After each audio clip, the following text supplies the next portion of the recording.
antes dije, anda, ¿y esto por qué? Pues, ¿coronavirus? No, no, coronavirus no, otomanos. Otomanos en Constantinopla que nos han cerrado la puerta y no podemos ir a Asia a traer esas cosas tan enriquecedoras y que de tanto valor, ¿no?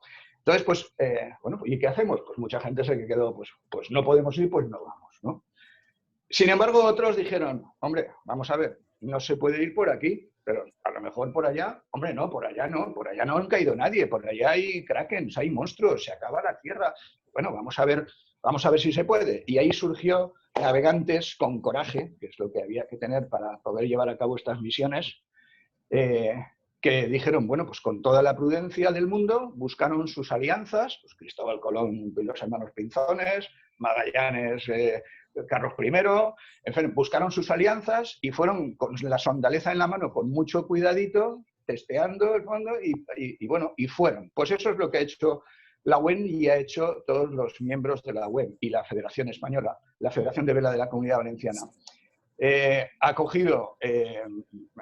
buscado sus alianzas, no ha cogido una sondaleza, ha cogido una hoja Excel y ha ido midiendo a ver el presupuesto, con esto llegamos, con esto no llegamos, pues las alianzas tecnológicas, y bueno, y gracias a eso estamos aquí. ¿Por qué la UEN lo ha hecho? La UEN lo ha hecho porque es unión de empresas náuticas, porque tiene que ver con el mar. Y el mar imprime carácter, y el mar imprime coraje, compromiso, responsabilidad, entrega, y eso es lo que, gracias a eso es por lo que estamos aquí en este congreso. Por eso me vais a permitir que un bravo por la UEN, un bravo por la Federación de Vela de la Comunidad Valenciana, que han encontrado esas alianzas y hemos podido hacer el Congreso de Escuelas de Vela de la Comunidad Valenciana y hemos podido hacer el Congreso anual de el Valencia Boat Show, en este caso una versión virtual. Por eso ese coraje, y de permitirme que haga en este momento, en estos tiempos que corren de tanta comodidad, de que pues a los niños es difícil o es menos fácil imprimirles este carácter de responsabilidad y este coraje. Por eso es importante que los traigáis a las escuelas de la Comunidad Valenciana para que tengan el contacto con el mar, se den unos cuantos rociones y impriman y tengan esta forma de ver de las cosas y de que si no se puede por aquí, oye, pues vayamos por allá a ver qué pasa. Felicitaré y daré la enhorabuena y el agradecimiento también a la Comandancia Naval de Valencia-Castellón, que a través del comandante, el capitán Alfredo Cordón, nos ha facilitado y nos ha prestado todo tipo de colaboración y quería mencionar también y darle mi agradecimiento a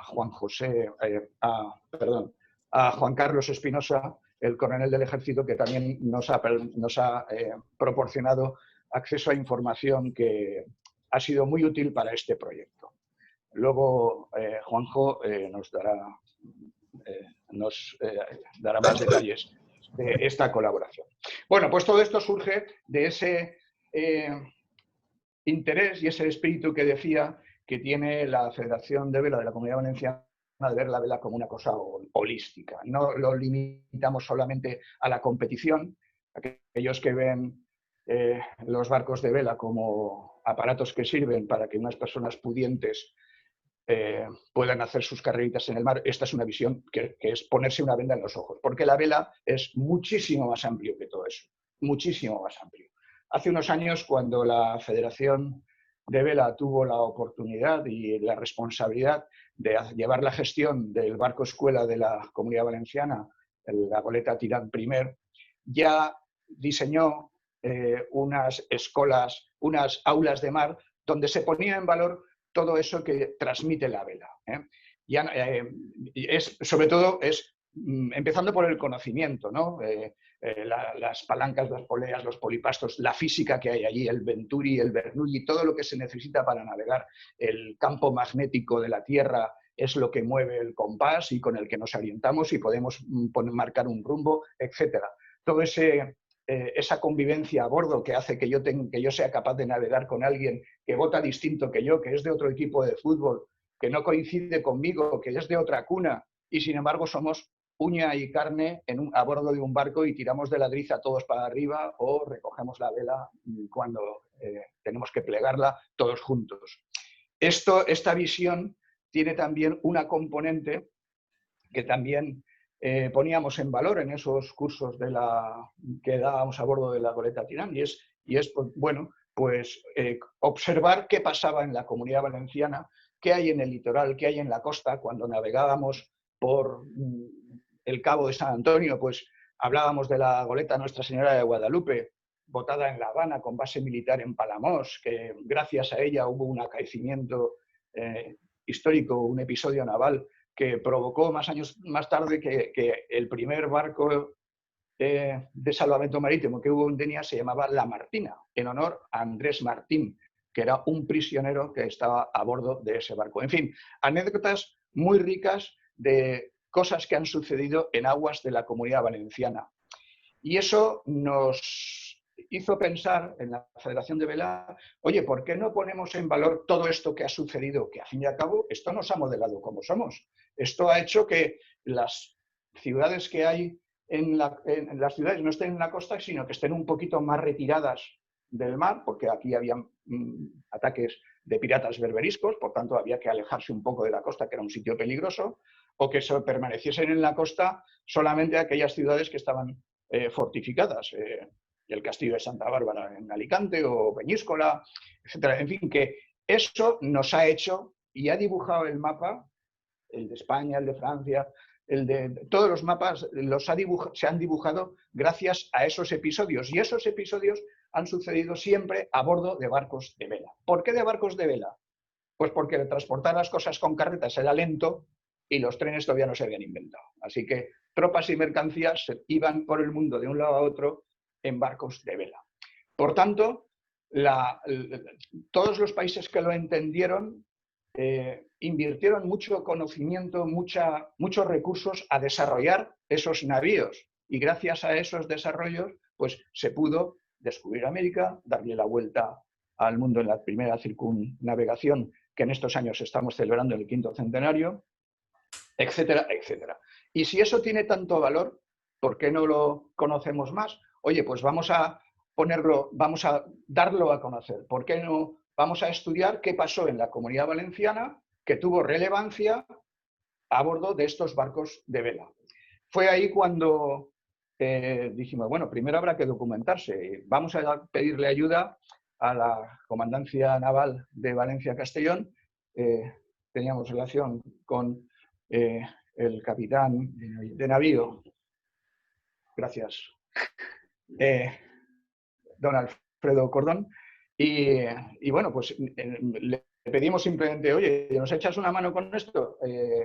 Don Alfredo pues le entusiasmó el proyecto, le gustó desde el principio, y dijo, hombre, ¿cómo? Pues claro, os echo una mano, y no solamente eso, sino que además os voy a ponerlos en contacto con un experto historiador, Juan José Esteban, teniente de navío, y estaba en la reserva, lo ha rescatado de la reserva. Fijaos el compromiso que ha tenido la Armada en este proyecto. Ha rescatado a Juan José Esteban, nos ha dedicado un tiempo, unos meses, a este proyecto. La verdad es que es un gusto ir a Juan José Esteban a hablar de historia, de episodios navales. Yo he tenido ocasión de asistir a alguna de sus conferencias y bueno, es una fuente de sabiduría, y además lo vive y lo habla con tanta pasión que es que, o sea, estaría una semana escuchándole y no necesitaría ni ir a aseo casi, ¿no? O sea, es que es una delicia, Juan José. No porque estés delante. Muchas gracias. Y bueno, y además de esto, pues se buscó, a través también de la Comandancia Naval, pues se buscaron la apertura o el acceso a información que estaba en manos del Ejército de Tierra a través del coronel Juan Carlos Espinosa, quien también pues, ha puesto todo, también con mucho amor y pasión, la documentación y el acceso a la documentación para que todos pudiésemos conocer cuáles son los episodios navales que han sucedido en la Comunidad Valenciana, en las aguas de la Comunidad Valenciana, y bueno, pues hacer una pequeña selección de aquellos más relevantes ¿Y con qué propósito? Pues eso, primero que nada ponerlo de valor. Y luego pues hemos pensado que era muy interesante desde el punto de vista pedagógico que las escuelas de vela homologadas de la Comunidad Valenciana dispusiesen de ese material para que lo conociesen y que en un momento dado, pues un día de poco viento, pues a bordo de los barcos de vela, a los alumnos les pudiesen contar pues qué pasó en la Torre del Rey en Peñíscola durante las guerras napoleónicas, por qué está eso que vemos ahí, esa torreta que vemos ahí, para qué servía, si era de vigía, era una red de comunicaciones óptica de torre a torre vigía, o en fin, todo lo que ha pasado en el litoral de la Comunidad Valenciana. Yo estoy seguro de que les va a encantar tanto a las escuelas de vela como a los técnicos deportivos de estas escuelas de vela, como a los alumnos de cada uno de estas escuelas de vela, les va a encantar disponer de este material. Y nada más, con esto ahora...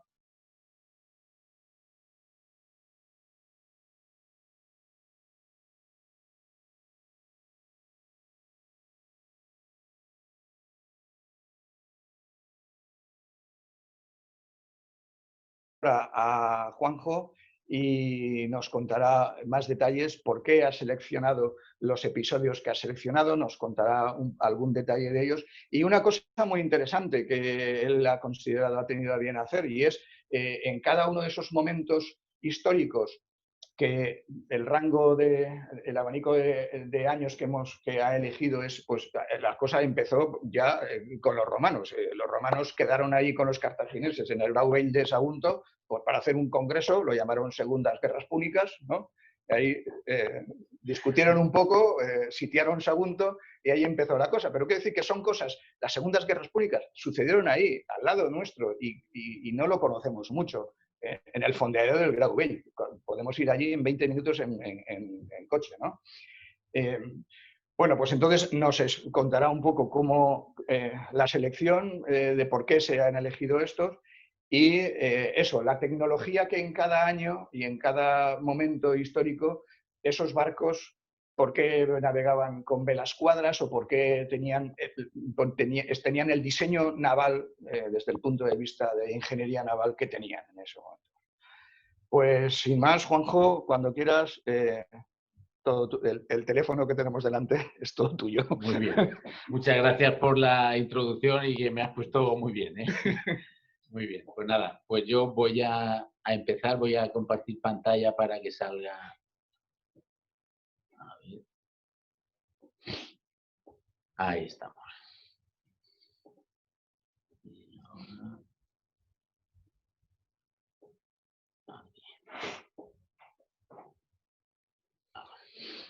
Muy bien, pues nada, yo sin más voy a empezar con el resumen que he preparado y que espero que les guste. En las costas de la Comunidad Valenciana, la mar ha sido siempre el factor decisivo de nuestro discurrir histórico.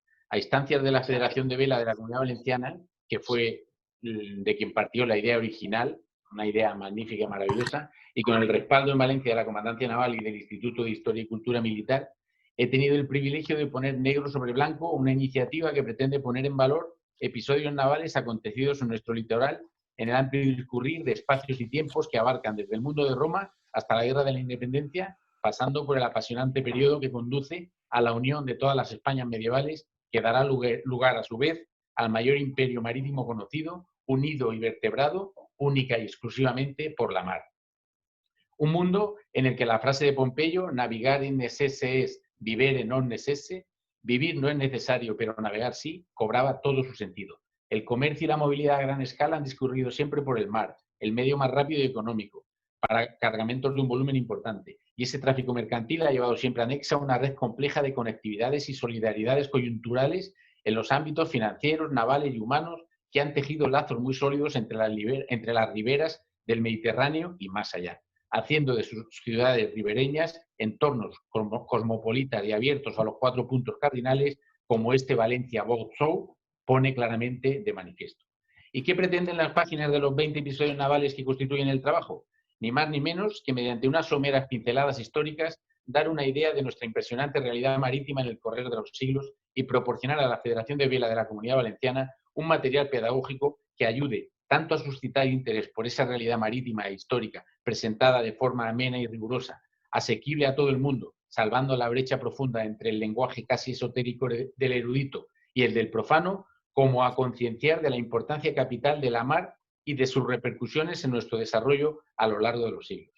Zarpamos, pues, en medio de las turbonadas y contrastes de la época de Sertorio, en plena guerra civil romana, cuando sus vigías vigilaban el paso de las naves por el canal de Ibiza desde la Peña del Águila para impedir el abastecimiento de las tropas romanas por las naves onerarias que, procedentes de la metrópoli, naves de velas cuadras que hacían posible con una reducida tripulación el transporte de grandes cantidades de mercancías, y de las que dependían la supervivencia de esas tropas de Roma en Hispania. Un estratega como Sertorio, a un estratega como Sertorio no se le escapaba estas circunstancias, por eso Denia fue su base naval. Valencia fue una de las ciudades que le fueron más fieles, lo que le costaría su destrucción a manos de Pompeyo. Los piratas se convirtieron en un elemento esencial de las fuerzas sertorianas, eran su fuerza naval y actuaban en diferentes ámbitos. Comerciaban con otras ciudades de la costa este de Hispania, interceptaban todo barco romano perteneciente a las flotas de Pompeyo o Metelo Pío. El producto de su pillaje lo vendían y Sertorio tenía plata en abundancia, de manera que realmente se convirtieron en los proveedores del ejército sertoriano, paradójicamente, y en el enlace que unía las ciudades hispanas de Sertorio con el resto del mundo mediterráneo, llegando incluso hasta Roma para recoger y entregar mensajes a los amigos que Sertorio tenía en el Senado y la administración de Roma. Fue un momento histórico, el año 74 a.C., en el que el ataque combinado de Mitrídates del Ponto en el oriente mediterráneo, con asesores militares enviados por Sertorio, y el de Sertorio mismo en Hispania, se lo pusieron a Roma muy cuesta arriba. Aquel año empezó con Roma combatiendo en el este y en el oeste, en las aguas del Mediterráneo y en Creta, además de en la misma península italiana contra Espartaco. Finalmente, el dinero y la determinación del Senado de Roma se impusieron. Sertorio moriría asesinado por sus capitanes en el año 72 a.C. y la península sería ya Hispania y tendría para siempre alma romana. Pero vemos que hace 2000 años el oriente y el occidente mediterráneo estaban al alcance de la mano, utilizando como vía de comunicación la mar. Roma llegó a su cenit entre los siglos IV y V para derrumbarse en su parte occidental. En este contexto asistimos en el Portus Ilicitanus, en la actual Santa Pola, cuando corría el año 460, durante las últimas convulsiones imperiales del occidente romano, a la destrucción de la flota que el emperador Mayoriano alistaba para atacar el reino vándalo de Genserico. Los vándalos, invasores bárbaros que penetraron a sangre y fuego en España, habían aprendido a navegar en Hispania durante su periplo hispánico, lo que les permitió establecer su reino pirata con capital en Cartago e incluso saquear Roma en una expedición naval en el 455. De ahí su fama que todos conocemos. Dadas las excepcionales condiciones para albergar un gran número de buques del Portus Ilicitanus de la época y su proximidad con los puertos más idóneos para acoger a esa misma flota de invasión en la costa africana, en Cherchell o en Icosium, la actual Argel, el emperador Mayoriano eligió este puerto como punto de concentración. Preparó su ejército, formado en gran parte por tribus germánicas pseudo-romanizadas, y entró en España en el 460, dirigiéndose hacia Santa Pola, donde embarcaría con sus tropas para reconquistar las provincias de África. Pero no contó con los vándalos. El rey vándalo, viéndose perdido, intentó negociar, pero el emperador, en una posición que luego se revelaría muy errónea, rechazó la proposición y Genserico, el rey vándalo, visto que no le quedaba otra, se adelantó con bárbara astucia y atacó primero. El 13 de mayo la flota vándala avistó Santa Pola, capturó una parte y destruyó el resto de la flota concentrada en el Portus Ilicitanus, que fue pasto de las llamas. Mayoriano no disponía de recursos para prestar otra y sin barcos el reino vándalo era inexpugnable. No en vano ya nos dijo Temístocles que quien domina el mar domina todas las cosas. Sin poder embarcar su ejército, la empresa contra el rey vándalo había fracasado. Durante todo el resto del siglo XV, los señores del Mediterráneo occidental serían los vándalos, con su base central en Cartago. Y avanzando el tiempo, vemos cómo ciudades prósperas eran muy vulnerables, a pesar de no encontrarse en primera línea de costa. Y nos lo muestra así la incursión de los vikingos en Orihuela en el año 859, que sin pensárselo dos veces remontaron el río Segura con sus dracas para saquearla. La línea de costa, es cierto, se encontraba unos 12 kilómetros hacia el interior, y evidentemente era mucho más fácil remontar el río hacia Orihuela en esas condiciones. El factor sorpresa también era importante. La táctica empleada fue la de siempre. Rápidos asaltos por mar con naves ligeras que no necesitaban puerto y por tanto eran capaces de acercarse a los lugares menos pensados de la costa tan rápidamente como se retiraban de ella, antes de que los defensores consiguieran reunir sus fuerzas para contraatacar. Orihuela quedó incendiada y saqueada, haciendo bueno el furore normanorum libera nos domine de las crónicas. Líbranos, Señor, del furor de los hombres del norte. Desde muy antiguo, los navegantes y constructores mediterráneos conocían la dificultad de evitar en las largas y estrechas embarcaciones la avería del quebranto, que consistía en un encorvamiento de la quilla hacia abajo, bajando más los extremos de proa y popa que la parte central. Esta deformación podía provocar la rotura de la quilla y que la embarcación se partiera en dos. Se producía cuando la cresta de la ola levantaba el centro del casco, mientras que popa y proa, con menos empuje hidrostático, tendían a bajar, produciéndose la convexidad citada y, en ocasiones, la rotura. Este fenómeno era más acusado en el Mediterráneo que en otros mares porque el Mediterráneo es un mar de ola corta. Y así, buscando evitar el quebranto, las naves cada vez se fueron haciendo más redondas y más panzudas. Pero como las naves comerciales, no las naves de guerra. Pero ¿cómo eran los combates navales de la época? Ante la cercanía de un enemigo y la inminencia de una lucha, la primera decisión que había que tomar era prescindir de las velas, estando como estaban prácticamente todos los hombres disponibles implicados en la lucha. También, por pura seguridad, una vela desplegada era un blanco facilísimo para cualquier proyectil incendiario que se lanzara contra la galera. En las partidas de Alfonso X el Sabio se dice: para tirar han de haber ballestas de estribera, de 2 pies, de torno, dardos, pierdas, saetas cuantas más llevar pudieren, terrazos con cal para cegar a los enemigos, otros con sabón para hacerles caer, sin todo esto fuego de alquitrán para quemar los navíos. Esa era la realidad naval en tiempos de la guerra de los dos Pedros, en la que a lo largo de nuestro litoral se produjeron enfrentamientos navales, especialmente en Guardamar y en Cullera en 1359. En esta guerra ambos reyes, el aragonés y el castellano, navegaron en sus flotas, conscientes de que ellas iban a decidir la contienda. Unos cuantos años después, encontramos al mismísimo rey Pedro I de Castilla frente a Cullera en apuros, cuando un levante fortísimo se abatió sobre su flota. La galera del rey perdió 3 anclas y rompió 3 cables estando a punto de naufragar. Finalmente, el temporal amainó y salvó a la armada de Pedro I, que por si acaso abandonó el bloqueo de la flota aragonesa en su refugio cullerense. Tras la conclusión de la Guerra de los dos Pedros en 1369, la falta de escuadras cristianas en la mar hizo que el corso se recrudeciera. En este contexto, vemos cómo el trigo del mar llegaba en cocas, carracas o galeras a las ciudades de nuestro litoral para evitar la hambruna, porque nuestro territorio siempre fue deficitario en cereales, carne y aceite.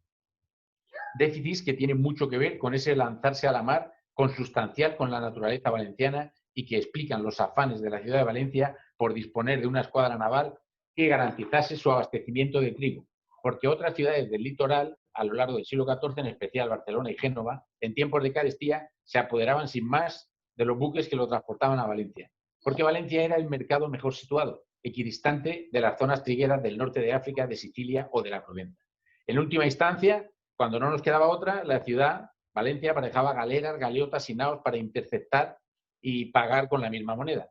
Los enfrentamientos, pues, estaban servidos. El rey, que no disponía ni de flota ni de dinero, pues hacía la vista gorda.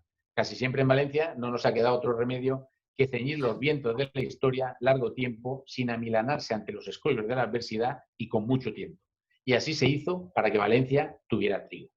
La Armada Santa, organizada a raíz del asalto berberisco a Torreblanca en 1397, donde casi toda la población fue cautivada para pedir rescate y la iglesia saqueada y profanada, causó tal indignación en el Reino de Valencia que las autoridades de la capital pensaron llegado el momento de poner en marcha sus proyectos de lucha antipirática a gran escala para atenuar al menos el daño tremendo que ésta causaba en sus empresas comerciales. Se consiguió que el Papa Benedicto XIII declarara la empresa como cruzada. Había nacido la Armada Santa. Durante la represalia se atacó Tedeliz, donde como los cristianos pelearon como leones, corrió la leyenda de que cuando más sangrienta era la batalla, bajó de las montañas un león matando al que tenía la custodia, entregándosela a los cristianos. El león de la leyenda luego aparecería tanto en la bandera del gremio de curtidores de Valencia, con el lema "Nosotros la llevamos porque nosotros la ganamos", sosteniendo la custodia entre sus garras, y también en el escudo de la ciudad de Torreblanca. Leyendas al margen de la dureza del combate habla bien a las claras el que los dos jefes de la flota, un valenciano y un mallorquín, murieron en el combate. A pesar de todos los pesares y temporales, aún zarparía la Armada Santa desde Denia para socorrer al Papa Luna, cercado por los franceses en Aviñón. Por este auxilio de Martín el Humano, que fue el que impulsó esta singladura, durante su asedio en Aviñón, el Papa le entregaría el Santo Grial que estaba en San Juan de la Peña y que, corriendo el tiempo, acabaría en la Catedral de Valencia.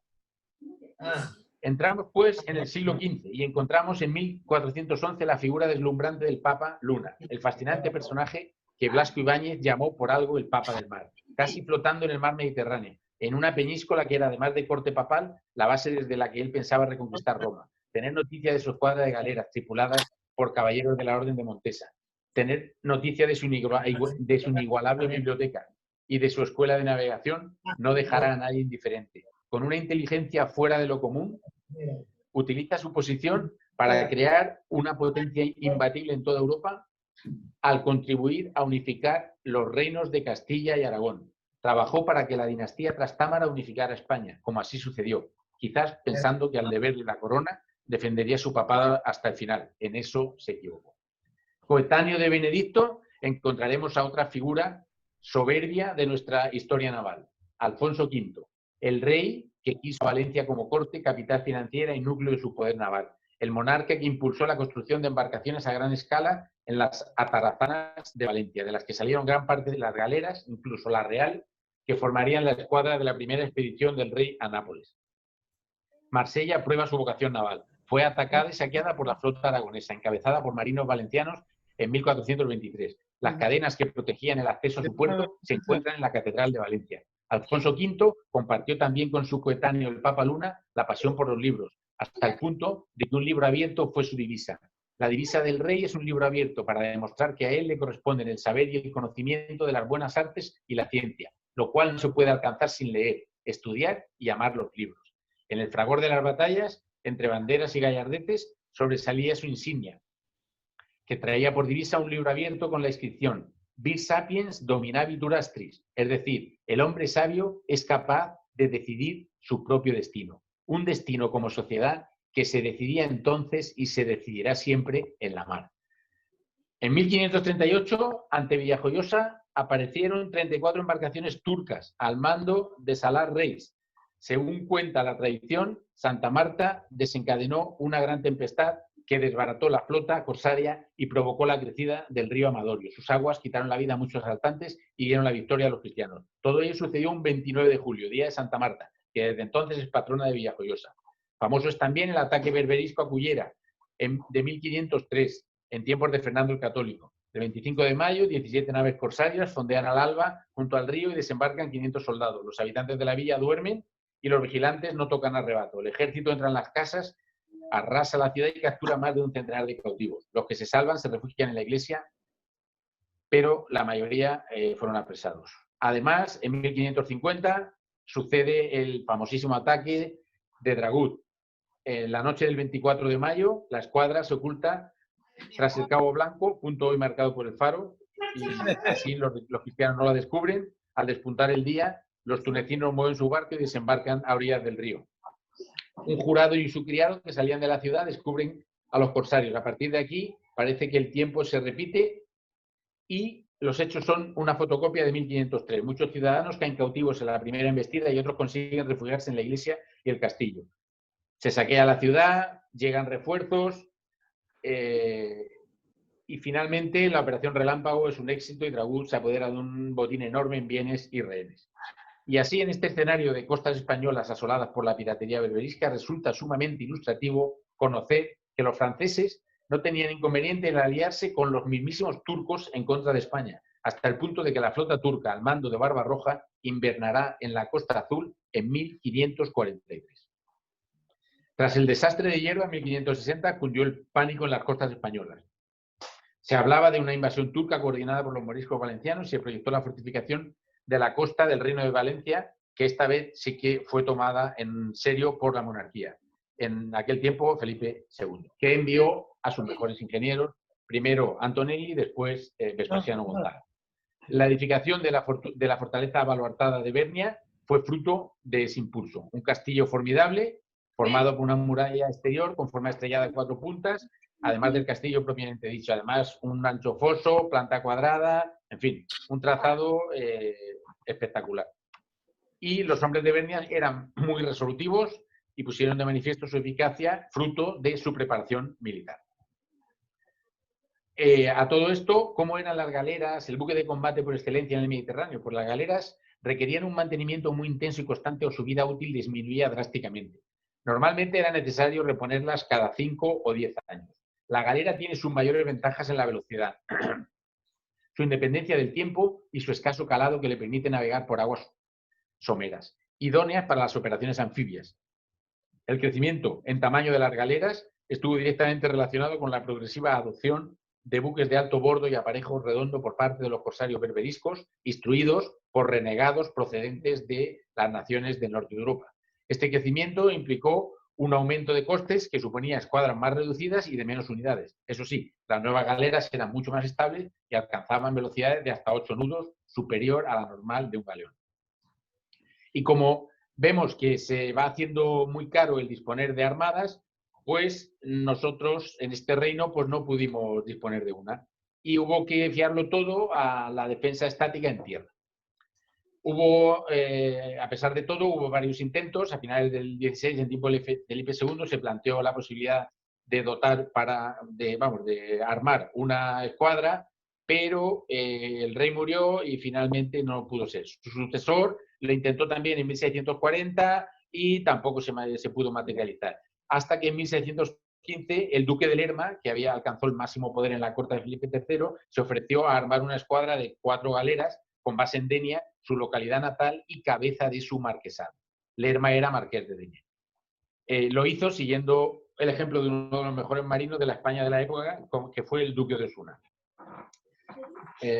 A finales ya del 17, Honorato Bonifacio Papachino, marino sardo, por su magnífica trayectoria al servicio del rey de España, había sido nombrado almirante de la Armada de Flandes y en 1683 el rey le hizo la merced de 500 escudos de sobresueldo y el título de almirante real, indicando el nombramiento por sus méritos y servicios. En 1688 mandaba una pequeña escuadrilla y a la vista de Altea fue detenida por vientos contrarios. Al día siguiente, gracias al terral, pues pudieron reanudar la singladura para avistar a una escuadra de 3 buques franceses mandados por el vicealmirante Tourville. Le Conté, Le Solid y Le Emporté, además de una tartana, en total 145 cañones. En ese momento España y Francia estaban en paz.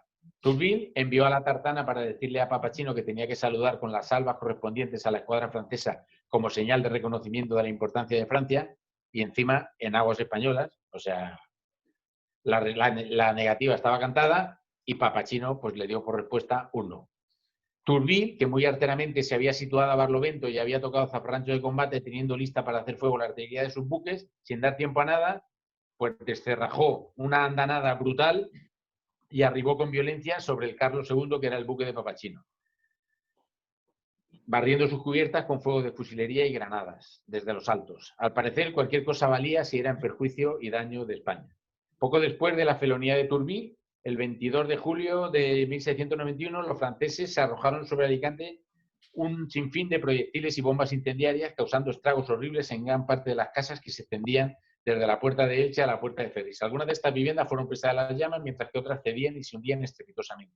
Los proyectiles franceses continuaron cayendo durante la mañana del 24, pero la mala mar obligó a los franceses a cesar durante unos días. Durante estos días, la ciudad abrió sus puertas interiores para que entraran víveres. Los franceses reanudaron las hostilidades. El bombardeo duró desde las 4 de la tarde hasta las 5 de la mañana. Y consideró en ese momento el almirante D'Estrées que ya estaba suficientemente ablandada la ciudad y que se rendiría desembarcando por sorpresa con 48 lanchas. Pero de nuevo se equivocó, porque los alicantinos, desde la trinchera excavada extramuros de las murallas, rechazaron a los franceses. Lo volvieron a intentar y fueron otra vez rechazados. Los franceses lanzaron sobre Alicante todo lo que tenían hasta casi agotar sus municiones. Tras el castigo, el almirante francés pensó que se rendirían, pero se equivocó. Una vez la flota francesa se retiró perseguida por la española del conde de Aguilar, haciendo de la necesidad virtud, fuera de la nueva muralla de San Francisco se urbanizó un malecón ganando varios metros al mar. Este malecón es el antecedente de la actual explanada, que en su origen no fue otra cosa que un terreno ganado al mar, una escombrera donde fueron a parar la enorme cantidad de escombros resultantes del bombardeo de Alicante por la Armada francesa en 1691. Y siguiendo cronológicamente, nos encontramos en la Guerra de Sucesión, en la que en 1706 las tropas austracistas atacaron Alicante y abriendo fuego la flota anglo-holandesa desde la bahía. Poco a poco la ciudad fue debilitándose, les quedó a los borbónicos solo el castillo y el problema fue que las tropas que mandaba el Mahony, que era el general español, digamos, el que defendía la causa borbónica, pues eran en su mayor parte napolitanos. Y no querían combatir, querían rendirse. Entonces, pues hicieron 1001 perrerías para rendirse y finalmente no quedó otra que la capitulación. Así entraron los austracistas, que decir austracistas quiere decir ingleses, holandeses, portugueses, españoles pocos, y mandó entonces la ciudad el mayor general Richard, un inglés muy valiente y muy profesional. Reparó y puso en estado de defensa Alicante. En 1708 las tropas borbónicas entraron por el norte, por el barrio San Antón, sin siquiera hacer uso de la artillería. Richard, desesperado por no haber sido socorrido, entregó la plaza y se refugió en el castillo. Ante tales circunstancias y ante el imponente castillo de Alicante, castillo de Santa Bárbara, pues el caballero d'Asfel, francés que mandaba las tropas borbónicas, decidió volarlo con una mina. La explosión fue descomunal, murieron el jefe de la guarnición, 12 de sus oficiales y 42 soldados en la explosión, y a pesar de todo, los escombros tampoco permitían el asalto. Y la resistencia continuó, pero ante la falta de auxilio exterior, porque Inglaterra ya no quería, digamos, que ganara el pretendiente austriaco, porque si no iba a ser muy poderoso, unir otra vez Austria y España como en tiempos de Carlos I, Inglaterra jamás, y ya pues a la sorda fue abandonando a sus aliados, su flota ya no participó y se impusieron los borbónicos. Más adelante nos encontramos el episodio de la fragata Guadalupe en 1799, que ya ha comentado Alberto, por lo que voy a pasar un poco de largo, aunque es muy bonito y bueno. Ese episodio es un capítulo que me encanta, Sí. Pues la anécdota de Andrés Martín y fue un navío perseguido por el HSM, acosado en medio de un temporal, sin disminuir el trapo, porque como tenía que huir, y eso fue uno de los motivos que cambiaron de rumbo en plena noche para que no los alcanzara. Ahí que no se sabe muy bien qué pasó, pero acabaron contra la roca. En el bajo del Sargo, correcto, Luis, sí. Tú conoces la zona, ahí en Errotes, pues ahí acabaron. Y la cuestión es que permíteme este pequeño paréntesis, ¿no? Que el héroe de esa situación fue Andrés Martín, que hizo un andarivel con tierra, bajando del barco, cuando la gente ya estaba muriendo espachurrada contra las rocas, hizo un andarivel y por ahí se pudieron salvar la mayoría de los soldados. Y el Trandas Andrés Martín estaba a bordo en calidad de prisionero porque era por alguna fechoría que había hecho y era prisionero. Y a partir de ahí, pues, le llamaron Martina a una nave, a una barcaza de salvamento marítimo de las primeras que hubo. Perdóname Nada. Es que es un episodio que me encanta. Muy bien. Pues nada, seguimos, ya entramos en el siglo XIX y estamos a punto de acabar. La amenaza inglesa en aquella época, porque como Godoy y Carlos IV, pues atemorizados ante Napoleón, pues nos llevaron de alianza en alianza con Francia. La amenaza inglesa era tremenda y el comercio necesitaba ser protegido. Como no, los grandes buques estaban en otros menesteres, pues solo quedaban las unidades útiles de la Armada, como faluchos y cañoneras, y excepcionalmente algún buque de mayor calado, normalmente jabeques. Y que muchos de ellos eran incluso corsarios a los que había que recurrir porque no había barcos suficientes para todo lo que había que atender. En la primavera de 1801 se formó en Barcelona uno de estos convoyes. La escolta iba mandada por el alférez de fragata don Fernando Dominici e incluía 3 faluchos, los Rápido, Cornel y Corzo, pequeños buques tradicionales del Mediterráneo, y se reforzó con el jabeque corsario el Vigilancia, al mando de Bartolomé Ferrer. Y al Arturo de Oropesa, el 8 de junio de aquel año se avistaron 3 buques ingleses. Se trataba de los bergantines Kangaroo de 18, otro de 14, y los mandaba Lord Cochrane, que es un marino muy conocido y que causó un daño tremendo a España en diferentes frentes, ¿no?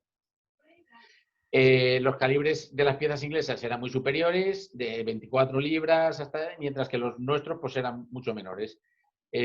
A pesar de todo eso, los nuestros decidieron acercarse a tierra, fondeando a los mercantes cerca de la orilla y desembarcando sus tripulaciones. Los faluchos se acercaron también a tierra, encarando con sus cañones de proa al enemigo, mientras que Ferrer, con su vigilancia, se atravesó entre los mercantes y el enemigo, presentando su débil batería. El apoyo de los 2 cañones de la torre de Oropesa equilibraba un poco la balanza. Pero cuando ya se desató el combate, pues desde las 11 de la mañana hasta las 3 de la tarde, el vigilante ya estaba muy averiado en su aparejo y casco. Ferrer estaba herido en el costado, mandó vararlo en la playa y desembarcar la dotación con su armamento individual de pistolas, fusiles, sables y chuzos, pues se temía un desembarco inglés. Y efectivamente, los botes de los buques ingleses se dirigían a apresar a los mercantes españoles, porque ya se ha sabido que no hay nada que guste más a un inglés que apresar un mercante o un navío español. Entonces, el fuego de los hombres de Ferrer, el de los faluchos y el de la torre, frustró la intentona, retirándose en los botes tras sufrir un fuerte castigo, aunque pudieron apresar 2 de los mercantes. Ya en plena guerra de independencia, procedentes de Cataluña, las tropas francesas en dirección hacia Valencia llegaron ante Oropesa al mando de Suchet. Tras fuertes combates, el castillo se rindió. Los cañones serían arrojados al mar por los franceses en las cercanías de la Torre de San Julián, lugar conocido hoy como la Playa de los Cañones. Los parlamentarios enviados a la Torre del Rey para negociar la rendición se encontraron con que Campillo, el oficial al mando, dijo que no se rendía. Los franceses comenzaron a construir su batería. Por la tarde, la flotilla española de rescate apareció con un navío inglés, los faluchos españoles Picudo, Valeroso y Santo Cristo del Grao, así como un escampavía. Los defensores españoles prorrumpieron en vítores cuando lo vieron aparecer en el horizonte. El mando francés se puso nervioso y por la noche ordenó atacar la torre. El teniente Campillo aguantó como pudo, respondieron al ataque vigorosamente. La flotilla de faluchos se acercó a la playa y comenzó a batir a la batería enemiga. Entonces los franceses llevaron con caballos 2 piezas hasta la orilla para abrir fuego, obligaron a los faluchos a retirarse. La pieza grande de la torre se terminó de romper de tanto disparar y solo quedó abandonar la disposición y refugiarse en los buques para seguir combatiendo otro día. El navío inglés comenzó a largar andanadas sobre la batería francesa para proteger la evacuación y gracias a este fuego de cobertura los faluchos, que habían dado fondo a unos 100 metros del saliente rocoso donde se asienta la torre, arriaron sus lanchas y las enviaron junto con el escampavía a recoger a los soldados. Y bueno, pues esta es el último episodio naval del que nos hemos ocupado y en toda esta cultura de la vela durante casi 2 milenios que nos recuerda de dónde venimos, nos pone delante de los ojos una historia naval, la nuestra, que no es ni aburrida ni insignificante, sino una historia apasionante que resulta sumamente aleccionadora a la hora de valorar en su justa medida a nuestra Armada y de calibrar hacia dónde debemos enfocar nuestras singladuras como sociedad.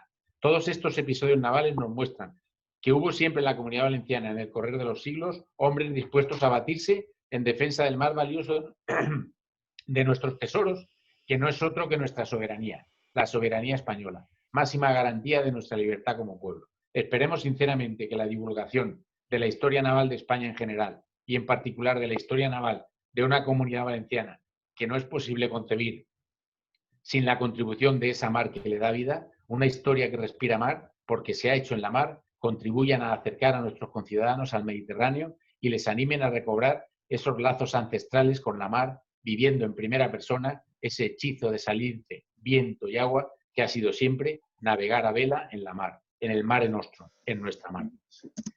Juanjo, muchísimas gracias otra vez. ¿Veis lo que os decía? Es que es oírle y uno se enamora de estos episodios y de la historia que nos ha forjado como somos. A nosotros en la Comunidad Valenciana concretamente y en toda España en general. Esto es lo que justifica que seamos así o así, que Nápoles sea o no sea, que las Islas Canarias sean o no sean, etcétera. Es impensable que no tengamos interés y amor por conocer todos estos episodios. Que no lo oyes.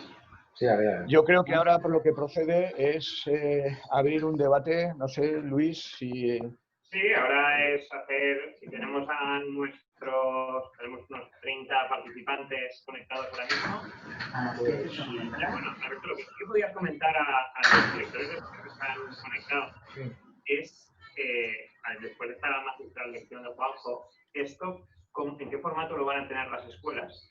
O sea, este trabajo que habéis hecho Juanjo y tú, con Miguel también, ¿qué va a quedar? ¿Son unas fichas? ¿Son unos...? El formato inicial, hay definidas unas fichas, que es un resumen que ha hecho, que le propusimos a Juanjo, y Juanjo lo ha adaptado a cada episodio naval, y en esas fichas ve qué es lo que vemos. Claro, la idea es que cada escuela de vela, que todo el mundo conozca todo lo que pasó en este litoral, y luego cada escuela de vela pueda decir, oye, pues delante de mi escuela, en estas aguas, aquí a media milla, sucedió esto. Y entonces que se especialicen o que conozcan con mayor detalle ese acaecimiento, ese episodio naval.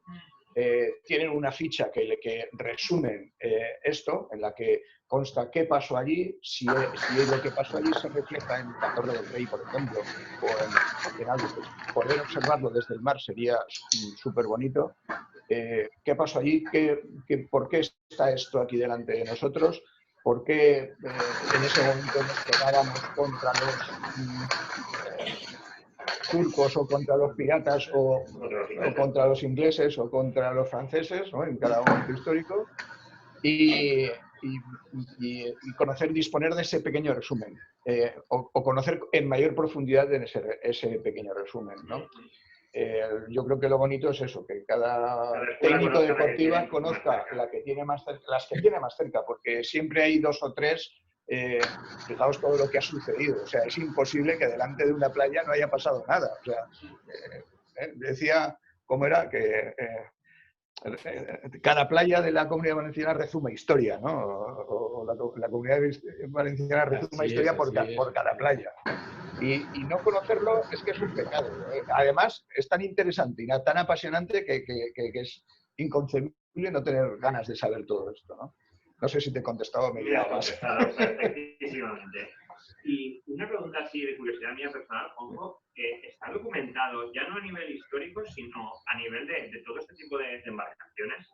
Hacer una maniobra de entrada a puerto, yo lo veo muy complicada. Ahora, claro, tienes motores, pero ¿eso sabes si en algún museo o en algún archivo de esto tenemos documentado la forma que instruían a los capitanes o que instruían a los comandantes? ¿Eso está documentado de alguna manera? Las maniobras. La maniobra.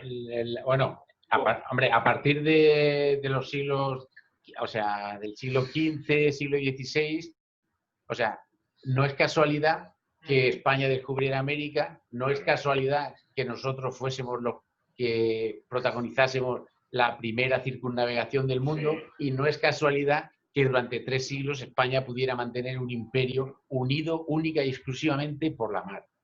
Todo eso fue posible porque Europa aprendió a navegar en libros españoles, y esta frase no es mía, es del almirante Julio Guillén Tato, que era de Alicante, ya falleció el hombre, y es que fue así porque durante el siglo XV y XVI, que fue cuando se comenzó a desarrollar muchísimo, aunque fueron precursores, por ejemplo, el Papa Luna, es que eso es un mundo, y él tenía una visión naval del mundo, y él se dedicó, él pensaba reconquistar Roma, y no se le ocurrió reconquistar Roma se le ocurrió reconquistar Roma armando una escuadra de galeras en Peñíscola, y desde Peñíscola pensaba ir a Roma. O sea, él se daba cuenta que por el mar discurre el progreso, el futuro, la riqueza, el poder y el progreso de las naciones. O sea, todo discurre por la mar. Es así.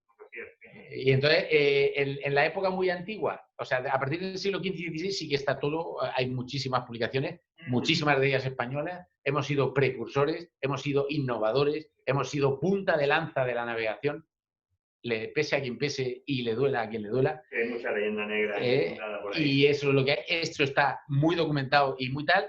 En los siglos previos es más difícil, pero, por ejemplo, pues hay cosas curiosas, ¿no? A ver, que me gusta mucho el Papa Luna, entonces me voy sin querer ahí, pero, por ejemplo, el padre de Colón trabajó para el Papa Luna. Entonces ahí se comenta que en la biblioteca impresionante que tenía el Papa Luna, ahí había tratados de nada y que de ahí se parte una porción de lo que Colón sabía, en fin. Es difícil de probar todo esto, ¿no? Pero bueno. Que tenía alguna pista Claro, que los demás no tenían. Y luego anteriormente, pues lo que a mí, por ejemplo, me gusta muchísimo y por eso lo he resaltado, es que en el año 74 a.C., Mitrídates del Ponto, el Ponto es la costa sur del Mar Negro, o sea, lo que es el norte de Turquía, de la Turquía actual, Mitrídates del Ponto, que estaba en guerra con Roma, se entera de que Sertorio era también un romano, pero que estaba también en guerra contra el partido senatorial, porque era de los populares, y entonces, pues, manda al otro confín del Mediterráneo una escuadra, hacen un pacto, Sertorio le envía asesores militares a Mitrídates, con los cuales conquistó la mitad de la Turquía actual, gracias a los asesores militares que Sertorio le envió, y Mitrídates le envía una flota pirata, una flota cilicia pirata, que es la flota de Sertorio. Y estamos hablando de hace 2000, casi 100 años. Claro, y que estaba mucho más lejos realmente, porque ahora lo ves y las distancias, aunque geográficamente sean las mismas, históricamente, claro, ahora el mundo es mucho más pequeño que era antes, porque sabemos cómo hacerlo todo, tenemos una visión, tenemos unos mapas, aunque los mapas sí que estaban, hay mapas antiguos que son muy reales, pero cuando salieron hacia América, cuando salieron a circunnavegar todo el globo, la expedición del Cano, salían rumbo a lo desconocido. Es como si ahora mandamos algo hacia al Marte. espacio, sí. O sea que era una cosa bastante... Por eso decía que el ir a descubrir nuevas rutas es navegar aguas desconocidas, ¿no? Y por eso yo en la introducción he empezado alabando el coraje del Owen, porque estamos navegando con estas tecnologías en nuevas aguas desconocidas, ¿no? Y hace falta pues ese compromiso con la sociedad de tirar adelante con la navegación, con la vela, con las empresas náuticas, y ese compromiso es el que ha tenido la Federación de Vela y la UEM, y por eso estamos aquí. Muy bien, pues nada, ha sido muy interesante y sobre todo la pasión con la que lo transmitís también es una cosa que... ¿A alguien le puede quedar alguna duda de que es necesario aprender a navegar a vela? Estoy seguro que ya no puede quedar ninguna duda, ¿no? ¿no, Alberto? Y sin aparatitos, especialmente sin aparatitos, ¿no? Como te quedes sin batería en el GPS, la hemos liado. Con garrucho, subiendo y cambiando velas, nada de enrollables ni cosas de estas. Vale, Axel. Seguramente... Dime. Axel, perdón. Buenas noches. Hola, vale. Axel. Bueno, yo para variar, como he hablado todos los días, que no habla. Para no perder la costumbre. Bueno, primero, enhorabuena, ha sido genial, Alberto Luis, que nos conocemos genial, me encanta cómo hablas y que por fin hayas encaminado, ¿no?, tu pasión por la historia y por contarla, hayas podido tener, ¿no?, participar en este proyecto. Me parece genial. Hay una cosa que me ha gustado, porque yo vivo en Oropesa, bueno, no en la escuela de Benicarló y tal, pero vivo en Oropesa del Mar. Tengo unos vecinos, ahora se lleva mucho lo de las guías, ¿no?, teatralizadas, ¿no?, de historia, ¿no? Y aquí en el Casco Antiguo y tal, un vecino mío ha sido el que, por ejemplo, las ha hecho y tal, y nos cuentan cosas de piratas, etcétera, etcétera, pero habéis hablado de un montón de cosas que yo creo que no se conocen. Me imagino que es porque habéis podido tener, ¿no?, información o estudios o acceso a tal, porque yo que he hablado con él de cosas así, o una persona que hace poco ha escrito un libro, ¿no?, de la historia, por ejemplo, de Oropesa y tal, yo creo que ahí, de todo esto que habéis hablado ahora, yo creo que no tienen, vamos, o no saben nada o casi nada, ¿no? Cuando habéis hablado de los ingleses, de los franceses o Arturo Oropesa, es decir, son gente que no se nombra, con lo cual me parece genial, ¿vale? Tenerlo, de tener esta opción, lo de salir a navegar y poder contar cosas del mar que no solo sean, ¿no?, es decir, de nuestra zona y actuales, y poder contar lo que ha ocurrido ahí, creo que es chulísimo. Los valores que hablabas, Alberto Luis, al principio también, ¿no?, de lo que transmite la vela y de dónde viene, creo que son esenciales. Y solo ya una consulta, bueno, enhorabuena por todo eso, y una consulta ya solo es, en esta información que vamos a poder tener, ¿no?, en tal, se describe también qué tipo de barcos eran, por ejemplo, o cómo funcionaban, que yo creo que sería interesante, ¿sabes?, poder, ¿sabes?, cuando les hablemos, ¿no?, seguro que nos preguntan, ¿no?, ¿sabes?, cómo eran esos barcos, cómo navegaban, si llevaban remos, si llevaban, no lo sé, es una consulta. Gracias.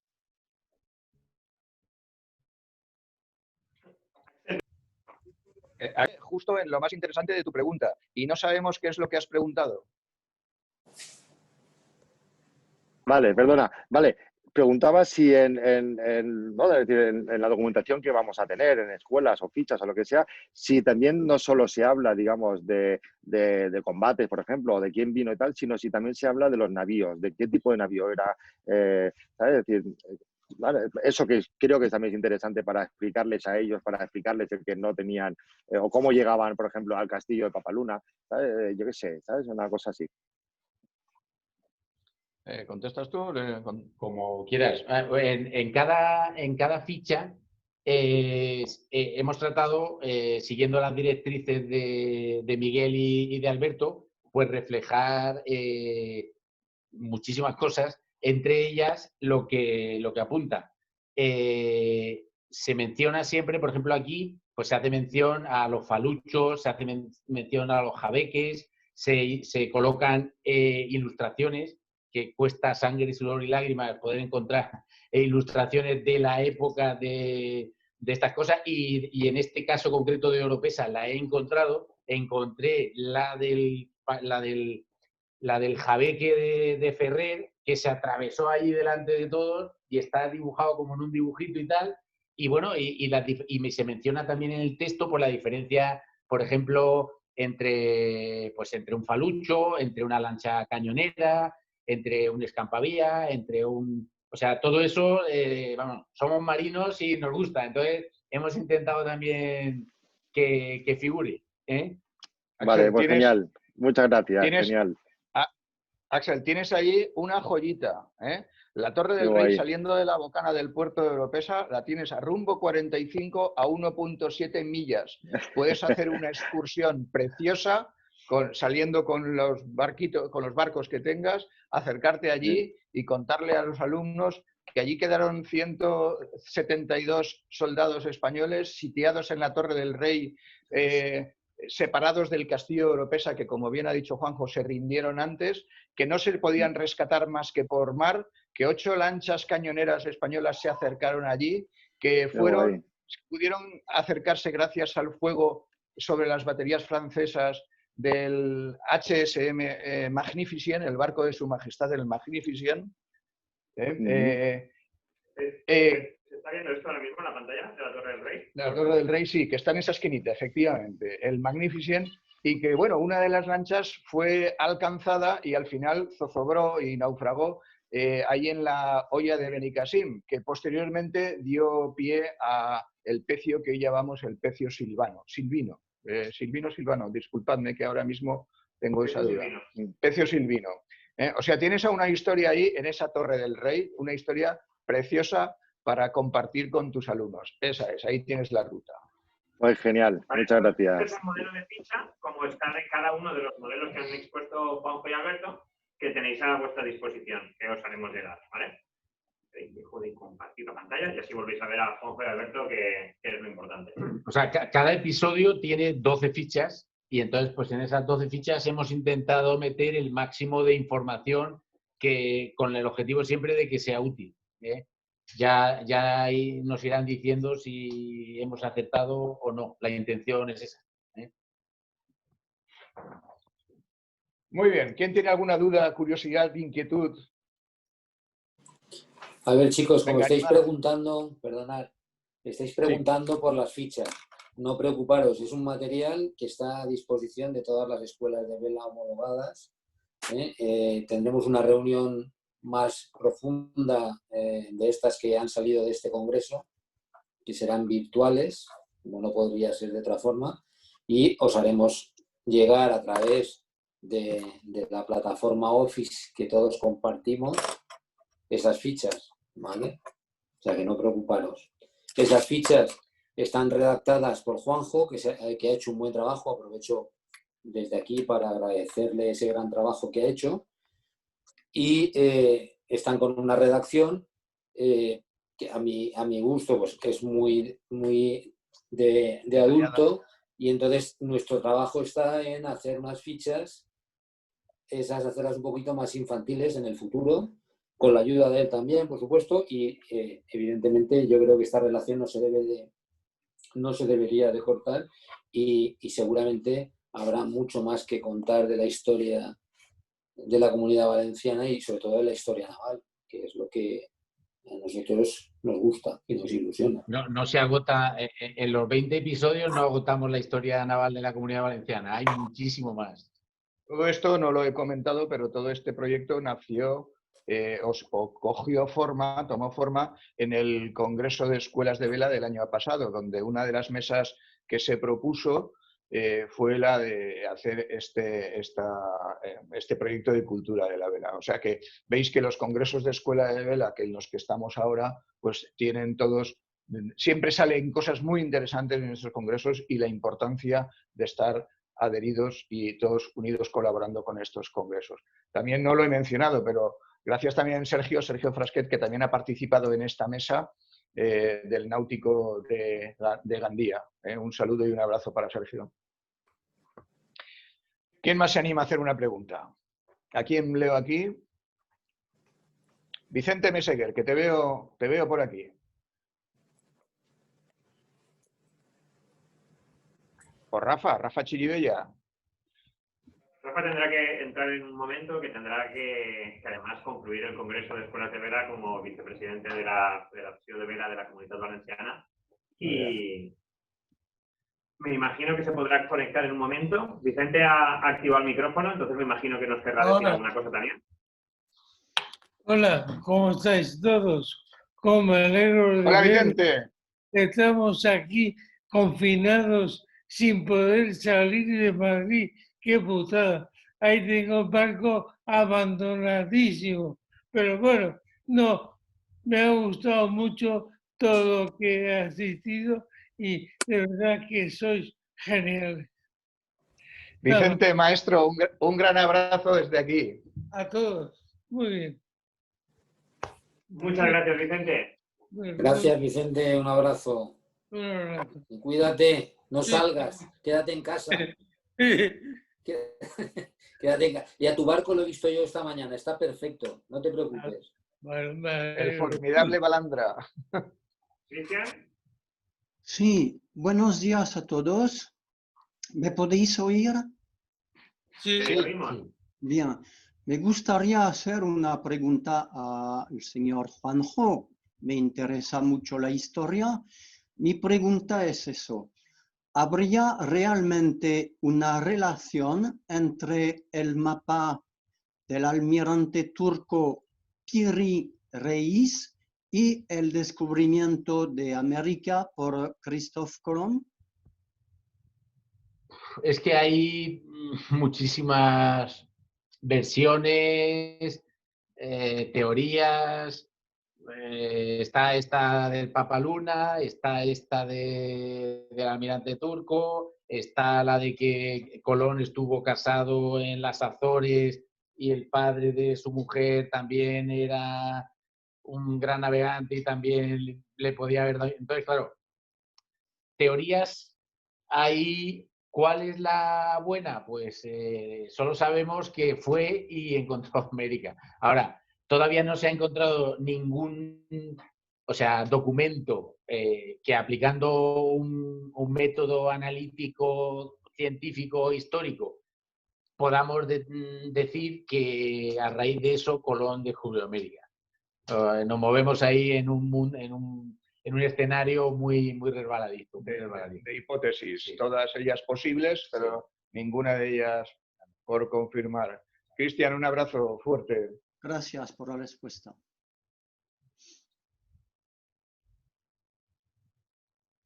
¿Quién más se anima? ¿A quién veo por aquí?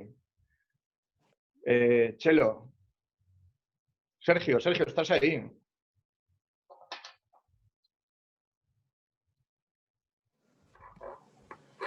Bueno,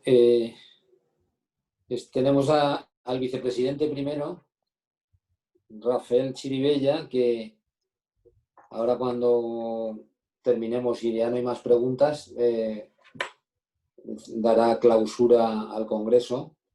¿Vale? Me gustaría que antes de clausurarlo hagamos una ronda de las escuelas que estéis por aquí rápida, proponiendo algún objetivo para el 2021. si os parece buena idea, y si no, pues lo posponemos a la próxima reunión del mes que viene, que será también virtual, y así Yo creo que nos vamos a pie casa cambiado, rápido. Miguel. Los pillas un poco a pie cambiado y igual, pues Daniel, el objetivo es cambiar pañales de metro, por ejemplo. Y nada, yo creo que en la próxima reunión que tendremos dentro de unas pocas semanas, porque esta semana os enviaremos las conclusiones del Congreso, vamos a tener que hablar a ver cómo nos vamos a adaptar a este nuevo estado de alarma también. Y desde la sede vamos a estar pues para ayudaros en todo lo que nos vaya presentando en este temporal incierto que vamos a venir. Por cierto, viene una gana de cara al miércoles, jueves de la semana que viene. Estar atentos y tenerlo todo bien trincado, porque según el modelo que vayáis mirando, nosotros ya lo estamos viendo de cara a ver cómo nos va a afectar. Parece que va a venir agua, va a venir viento y vamos a tener que estar atentos. Así que vamos a ir con cuidado. Y nada, yo muchas gracias por haber estado todos estos días aquí al pie del cañón, al pie del pantalón y a pie de pantalla. Daros las gracias y os dejo con Rafael, que hoy es un día especial para él también. Y nada, muchas gracias por todo y Rafael, todos tuyos y si te puedes poner ya.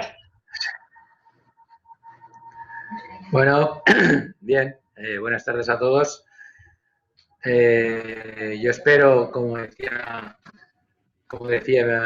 Luis, de que haya valido. Yo el ejemplo lo veo muy claro. En la pasada pusimos objetivos para esta. Esta, la verdad, que a pesar de la pandemia, a pesar de todo lo que tenemos por delante, hemos hecho un congreso. Congreso virtual, evidentemente, como no cabía esperar de otra manera. Pero hay una cosa que hay que tener en cuenta, que se ha estado trabajando durante todo un año y que tenemos otro año por delante y que independientemente de la enfermedad, que es el virus, el COVID, este maldito que tenemos, que nos está haciendo polvo, a nuestro deporte en cierta medida, bueno, pues podemos estar satisfechos, están viviendo un poco poder pegar, un poco poder entrenar, un poco las escuelas funcionar. Creíamos que iba a ser un auténtico caos este verano y bueno, pues gracias a Dios se ha podido salvar o medio salvar el verano. Creo que tenemos información de muchas escuelas porque verdaderamente nuestro deporte es un deporte que está libre de virus. Nuestro deporte es salud. Nuestro deporte es la naturaleza viva, transformada, esos elementos dominados para poder hacer que la gente disfrute y compita. Yo también quería desde aquí agradecer a la Armada Española y en su nombre al comandante naval, Alfredo Cordón, y por supuesto a Juanjo, todo el trabajo que han realizado, que Juanjo me consta que ha sido muy duro y que hemos tenido que correr para llegar a poderlo presentar en este congreso. Y que tenemos que mejorar y tenemos que ampliar, tenemos que ponerlo al día. O sea, las cosas no simplemente se hacen y ya está. No, las cosas se hacen, se trabajan y además se mantienen, que es lo más importante. Es como un barco. Un barco puede salir a navegar, hacerlo y navegar, pero luego hay que mantenerlo. Entonces, yo creo que esto ha nacido para quedarse. Que esta asignatura es una asignatura que va a ser necesaria, donde en concreto en todos los cursos de técnico deportivo pues va a ser imprescindible, porque tenemos que darnos ya complejos de que si estamos de cara al mar o de espaldas al mar, tenemos que tener muy claro que estamos de cara al mar, que la historia, nuestra historia siempre ha estado al mar. Y bueno, las circunstancias han sido las que han sido, pero no podemos olvidarse en ningún momento. Y gracias al trabajo que ha hecho Juanjo y que ha hecho Alberto, bueno, pues hoy en día tenemos unos documentos, tenemos unas fichas que, bueno, yo las he visto, son magníficas, con cantidad de detalles, cantidad que ha habido, que se ve el trabajo de fondo, que se ve las horas que se han dedicado. Esto, bueno, pues ni más ni menos que es el resultado del esfuerzo que han hecho estas personas, tanto Alberto como Juanjo, a los cuales quiero darles mi más sincera enhorabuena. No lo he podido hacer personalmente, puesto que entre unas cosas y otras la pandemia nos lleva a todos locos, Vamos a tener oportunidad. Estoy convencido que esto pasará. Esto lo olvidaremos, lo recordaremos, lo haremos con nuestros hijos y se escribirá en los libros de historia, pero pasará, evidentemente. Y por delante nos queda mucho trabajo por hacer y sin lugar a dudas, con herramientas como esta que hemos presentado en esta última ponencia y como otras que se están trabajando ya desde la Federación para que sigamos adelante, lo vamos a conseguir. Lo vamos a conseguir todos juntos, lo vamos a conseguir. Todos somos federación, todos son vela, en una parábola. Muchísimas gracias y, bueno, yo doy por cerrado, por concluido este congreso, que tanto amor tengo desde que empezó, desde los primeros, que he estado en todos presente y en este he tenido 20.000 problemas y al no estar físicamente me he intentado esconder, pero no me he escondido porque lo tengo grabado y porque os he visto. Muchísimas gracias a todos y enhorabuena. Enhorabuena por el trabajo y hasta siempre. Estáis con la Federación a lo que necesitéis. Gracias. Gracias a ti. Gracias, Rafael. Vale, gracias, Rafa. Un abrazo. Muy bien. Felicidades, felicidades. Gracias, gracias. Sabemos que es tu cumpleaños. Tenemos que cantar el cumpleaños feliz. 35 años, Rafael. Sí. Venga, que tú puedes, que tú Estaba puedes. en plena celebración y me he salido